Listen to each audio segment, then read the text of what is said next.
Shalom Bapak Ibu yang dikasih oleh Tuhan. Kembali kita berjumpa di dalam renungan Kita Sehat, Kita Kuat. Haleluya. Mari kita angkat satu pujian sebelum kita masuk dalam kebenaran firman Tuhan. Biarlah kita boleh menjadi apa yang diinginkan oleh Tuhan buat kita. Amin. Haleluya. Mari kita angkat pujian ini. Mari kita satukan hati kita di dalam pujian penyembahan dan doa.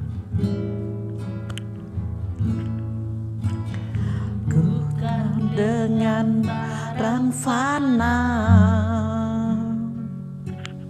Kau membayar dosaku dengan darah yang mahal, tiada noda dan celah. Inilah Tuhan membayar setiap dosa kita. Bukan dengan emas perak, bukan dengan emas dan perak, menebus diriku. Tuhan tidak dengan emas dan perak loh menebus diri saudara, tetapi dengan darahnya yang mahal.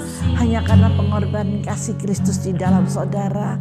Mari saya ajak semuanya untuk bangkit dengan sungguh-sungguh di dalam iman percaya kepada Kristus. Amin. Dan mari kita tinggalkan cara hidup kita yang lama, yang semuanya menjadi sia-sia, yang tidak berguna sama sekali. Kita tinggalkan itu. Amin. Semuanya sia-sia dan tak berarti lagi hidup ini. Biar mari kita letakkan hidup kita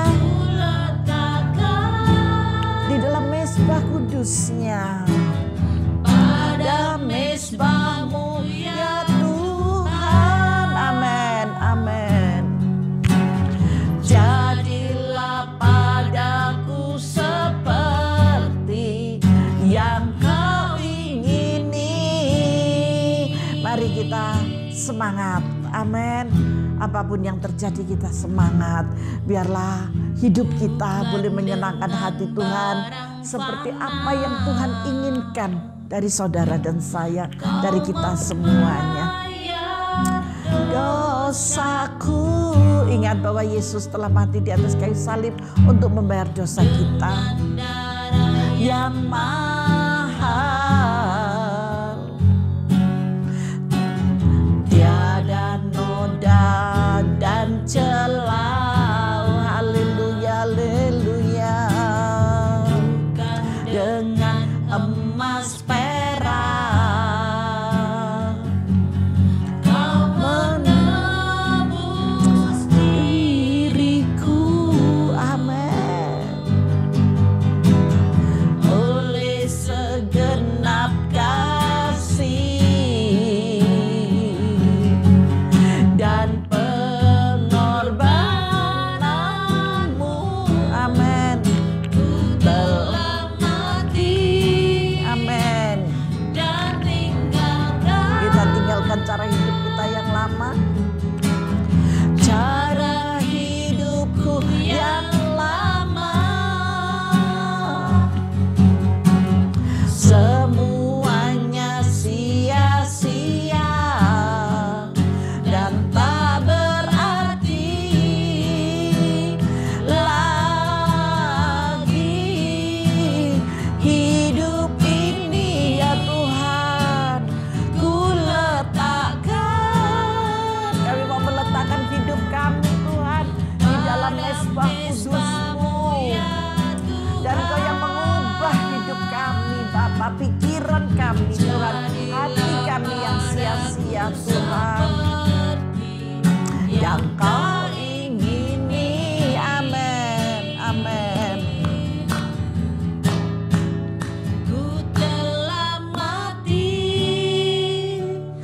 dan tinggalkan cara hidupku yang lama.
kami kepadamu. Haleluya, haleluya. Bapa terima kasih. Bapa terima kasih. Haleluya, haleluya, haleluya. Terima kasih Yesus. Jadilah kepada setiap kami Tuhan seperti apa yang Kau inginkan ya Bapa. Inilah doa kami Tuhan. Pujian ini adalah ungkapan hati kami kepadamu. Haleluya Yesus. Haleluya. Haleluya. Haleluya. Terima kasih Yesus. Terima kasih ya Bapa. Haleluya. Haleluya. Yaralaba sikarala yanarala. Hiraralama yanara kata kayanara labakarala basi. Haleluya. Haleluya.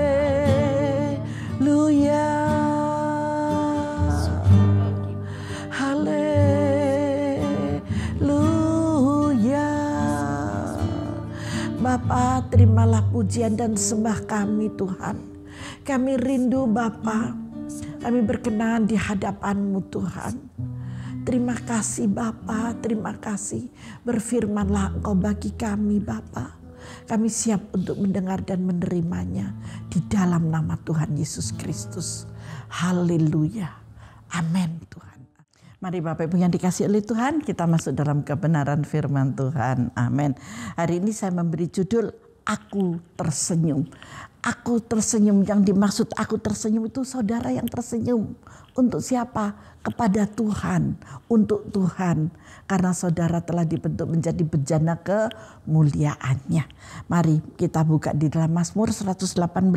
Kita memperhatikan di ayat yang ke-13 sampai ayat yang ke-21. Kita baca bersama-sama. Haleluya, mari. Di sini dalam judulnya nyanyian puji-pujiannya. Ini ditulis oleh Mazmur, oleh Daud. Dituangkan di kitab Mazmur. Aku ditolak dengan hebat sampai jatuh, tetapi Tuhan menolong aku. Ketika saudara ditolak sampai jatuh, tetapi Tuhanlah yang menolong saudara. Tuhan itu kekuatanku dan mazmurku. Ia telah menjadi keselamatanku. Amin. Suara sorak-sorai dan kemenangan di kemah orang-orang benar. Tangan kanan Tuhan melakukan keperkasaan. Ada amin. Percayalah bahwa tangan kanan Tuhan melakukan suatu keperkasaan. Ya, melakukan suatu keperkasaan. Aku tidak akan mati tetapi hidup. Dan aku akan menceritakan perbuatan-perbuatan Tuhan. Tuhan telah menghajar aku dengan keras, tetapi Ia tidak menyerahkan aku kepada maut.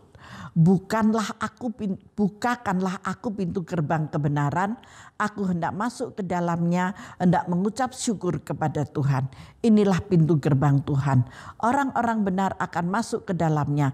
Aku bersyukur kepadamu sebab Engkau telah menjawab aku dan telah menjadi keselamatanku. Bapak Ibu yang dikasihi oleh Tuhan, dari pembacaan ini saya akan menyampaikan satu cerita gitu ya. Ada seorang anak muda dan anak muda ini otomatis usianya masih belasan tahun.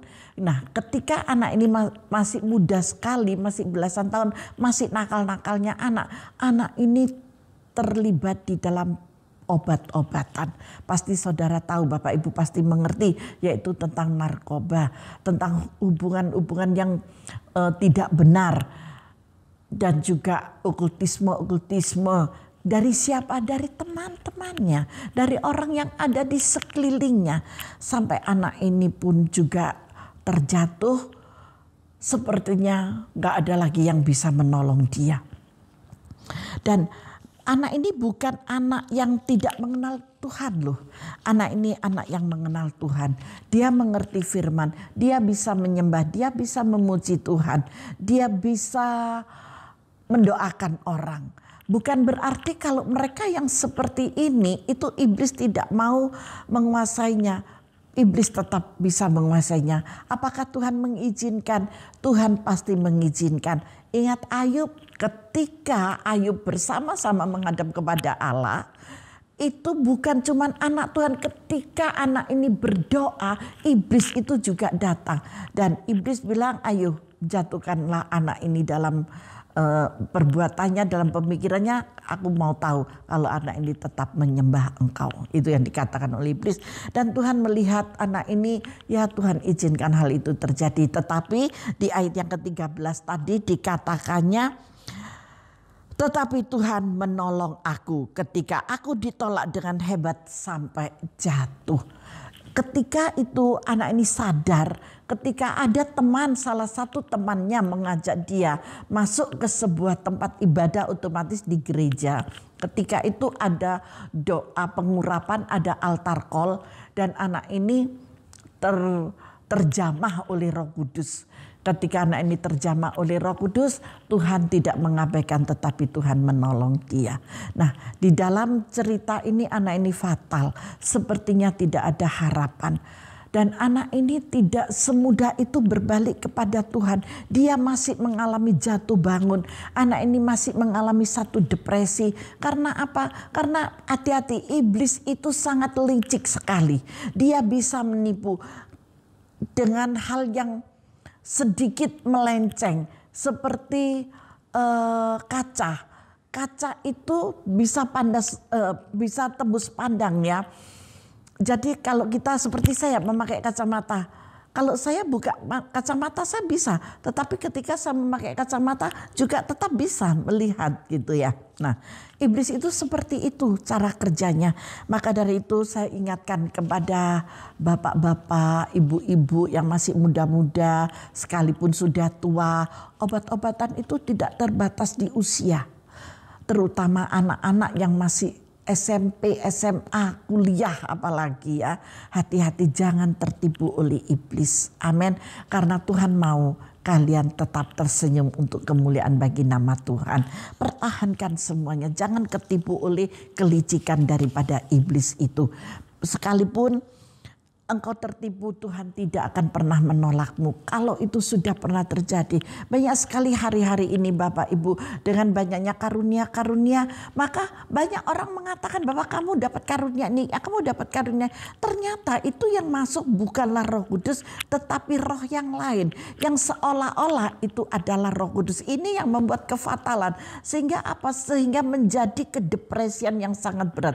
Karena otaknya ini sudah dikuasai dengan roh jahat. Nah, maka dari itu kalau ada yang mengalami hal yang seperti ini, sebaiknya datanglah kepada medis, diobati secara medis, dan juga datang kepada hamba Tuhan, didoakan secara rohani, dan kepada hamba-hamba Tuhan terkhusus yang memiliki karunia untuk okultisme. Saya yakin dan percaya kuasa itu menyertai hamba Tuhan ini, dan hamba Tuhan itu mengimpartasikan sehingga dia akan memperoleh satu kelepasan. Jadi jangan takut, jangan bingung, karena Tuhan memiliki satu tujuan. Maka dari itu saya memberi judul Aku Tersenyum. Yang dikatakan aku tersenyum, Tuhan juga tersenyum, saudara pun juga tersenyum. Di sini dikatakan Tuhan itu kekuatanku dan mazmurku, ia telah menjadi keselamatanku. Percayalah, Tuhan satu-satunya pemazmur bagi kalian dan menjadi keselamatan bagi kalian. Dan suara-suara itu kemenangan di kemah orang-orang benar. Tangan kanan Tuhan melakukan keperkasaan. Dan ada tangan yang kuat yang sedang menggandeng saudara. Tangan kanan Tuhan berkuasa meninggikan, tangan kanan Tuhan melakukan keperkasaan. Aku tidak akan mati tetapi hidup. Tuhan mau saudara hidup. Hidup di dalam jiwamu, hidup di dalam semangatmu. Masa mudamu, masa remajamu, masa mudamu, masa dewasamu, sampai kepada orang tua. Tuhan mau semangat hidup ini adalah kesempatan. Ketika Tuhan memberikan kesempatan kepada kita, mari berikan itu yang terbaik. Dan aku akan menceritakan perbuatan-perbuatan Tuhan yang ajaib. Tuhan telah menghajar aku dengan keras, tetapi ia tidak menyerahkan aku kepada maut. Ketika anak ini mengalami terlibat dalam obat-obatan, dia memiliki kefatalan, yaitu salah satunya apa? Kecanduan. Salah satunya apa? Dia harus masuk penjara, harus direhab gitu ya, harus direhab. Apakah perehaban tidak mengeluarkan uang banyak? Orang punya mengeluarkan. Ada yang tidak obat-obatan, seperti apa yang saya ceritakan tadi, kepada hal-hal yang menyerupai dengan karunia. Tapi sesungguhnya itu tipu muslihat iblis. Dan kita harus hati-hati. Tandanya orang yang memiliki karunia itu membawa damai. Tandanya orang yang disertai oleh Roh Kudus itu mengadem-ayemkan orang lain dan menjadi berkat. Tidak semaunya sendiri, tetapi menjadi berkat, menjadi kemuliaan bagi nama Tuhan. Nah, itu bedanya. Jadi kalau anak saudara, keluarga saudara mengalami hal yang seperti ini, cepat tanggap. Amin. Cepat tanggap. Bukan cepat tangkap ya, bukan. Tapi cepat kita harus tanggap gitu. Dan kita berdoa, kita minta bimbingan Roh Kudus, dan nanti Roh Kudus yang akan mengarahkannya. Bukakanlah aku pintu gerbang kebenaran, kata firman Tuhan. Aku hendak masuk ke dalamnya, hendak mengucap syukur kepada Tuhan. Pada akhirnya dia akan sadar. Ketika sadar, maka di ayat 19 sampai ayat 21 itu menjadi pegangan yang utama. Jadi jangan sampai takut. Ketika saudara tidak takut, saudara melangkah di dalam kebenaran itu, siapapun yang terjadi, mungkin suami, istri, keluarga, anak, siapapun ya, cucu atau siapapun, jangan engkau keburu marah dan takut, tetapi bersungguhlah di bawah kaki Tuhan, meminta hikmat, dan nanti Tuhan akan arahkan di dalam arahan yang benar. Amin. Karena firman Tuhan sudah mengajarkan kepada kita dari ayat 19, sudah dikatakan, bukakanlah aku pintu gerbang kebenaran, aku hendak masuk ke dalamnya, hendak mengucap syukur kepada Tuhan. Inilah pintu gerbang Tuhan, orang-orang benar akan masuk ke dalamnya. Ketika saudara dan keluargamu dibenarkan, maka kamu akan masuk ke dalamnya. Kita semua akan masuk ke dalamnya. Untuk apa? Aku bersyukur kepadamu sebab engkau telah menjawab aku dan telah menjadi keselamatanku. Percayalah, jangan dalam keemosian, jangan dalam kebingungan, jangan dalam kekecewaan atau ketegangan atau menyalahkan si A, si B, si C. Tidak perlu itu semua dilakukan. Bersimpuh di bawah kaki Tuhan. Tuhan sanggup mengubahkannya. Ku telah mati dan tinggalkan cara hidupku yang lama. Semuanya sia-sia dan tak berarti lagi hidup ini. Atau tadi pujiannya seperti itu. Maka hidup yang baru menyertai kalian semuanya. Di dalam 2 Korintus 5 ayat yang ke-17, mari kita buka di dalam 2 Korintus 5 ayat yang ke-17. Di sini dikatakan, jadi siapa yang ada di dalam Kristus, kembali kepada Kristus, kembali dalam pertobatan, kembali di dalam iman percaya, kembali beribadah di gereja. Amin. Cari gereja yang cocok gitu ya. Kebanyakan orang-orang kalau mau ke gereja itu dicoba gitu. Aku nggak cocok di sini, pindah gereja lain. Oh, nggak cocok di sini, pindah. Silahkan, tetapi jangan tinggalkan Yesus. Jangan mencoba Yesus. Nikmati kecocokan dan kenyamanan di tempat gereja di mana engkau beribadah, tetapi utamakan cocok kepada Kristus. Karena di dalam Kristus akan mengubah hidup kalian, hidup saudara. Maka dari situ di dalam 2 Korintus 5 ayat yang ke-17 sudah ditemukan. Yuk.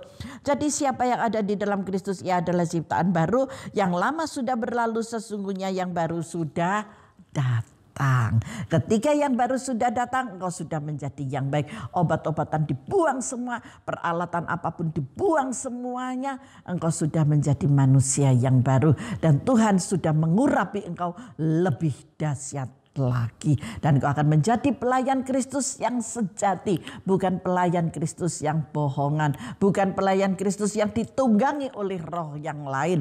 Tetapi benar-benar Roh Kudus tinggal di dalammu. Milikilah kerendahan hati. Milikilah kasih. Ya, kasih yang sejati untuk teman-temanmu. Amin. Tuhan Yesus memberkati kita semua. Nyanyian dalam hati menyunggingkan senyum di wajah Anda. Ini buktinya. Ketika saudara dipakai oleh Tuhan, maka senyum yang ada di dalam hatimu memancar keluar. Ketika damai, sukacita itu ada di dalam hatimu, engkau akan menyukacitakan orang lain. Tuhan Yesus memberkati kita semua. Mari kita masuk dalam doa. Bapa, sungguh kami bersyukur buat kebenaran firman-Mu ini Bapa. Biarlah Engkau tersenyum buat kami dan kami juga tersenyum buat teman-teman kami Bapa. Terima kasih Roh Kudus, terima kasih ajari kami terus Tuhan berjalan di dalam jalan terang-Mu Tuhan. Sehingga kami boleh menjadi berkat. Yang lama sudah berlalu, yang baru telah datang. Dan kami bersatu di dalam cinta kasih Kristus dan memberkati mereka semuanya.